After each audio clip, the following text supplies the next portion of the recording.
عزیز طلباء و طالبات، السلام علیکم۔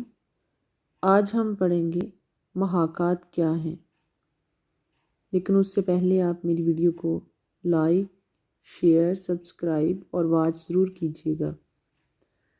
تو چلیں اپنے موضوع کی طرف آتے ہیں۔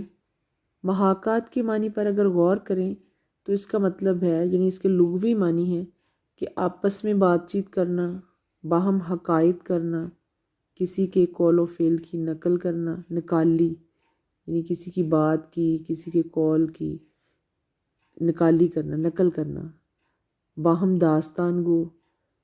لیکن اگر اس کی تعریف کی طرف آئیں کہ محاکات کیا ہے، اس کا استعمال کہاں ہوتا ہے، تو پھر ہم یوں کہہ سکتے ہیں کہ جو کام نثر میں یعنی نثر لکھتے ہوئے خاکہ نگار کرتا ہے، وہی کام شاعری میں شاعر محاکات کے ذریعے سر انجام دے رہا ہوتا ہے۔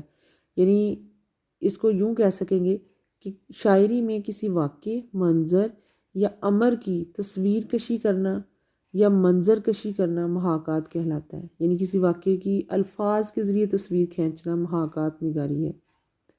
شاعری میں ایسے الفاظ کا استعمال کرنا کہ تصویر یا وہ منظر آنکھوں کے سامنے آ جائے اور یوں لگے کہ پڑھنے والا قاری یعنی پڑھنے والا وہ منظر اپنی آنکھوں کے سامنے دیکھ رہا ہے۔ جیسے کہ عابد صاحب کا یہ شعر ہے: دم رخصت وہ چپ رہے عابد، آنکھ میں پھیلتا گیا کاجل۔ شعر سے آنکھوں سے بہنے والے آنسو اور چہرے پر ان آنسوؤں کے نقش قاری کے ذہن میں آ جاتے ہیں، جیسے کوئی اس کے سامنے ہو۔ اسی طرح احمد فراز کی یہ پوری غزل محاکات نگاری کی بہترین مثال ہے۔ سنا ہے بولے تو باتوں سے پھول جھڑتے ہیں، یہ بات ہے تو چلو بات کر کے دیکھتے ہیں۔ سنا ہے ربط ہے اس کو خراب حالوں سے، سو اپنے آپ کو برباد کر کے دیکھتے ہیں۔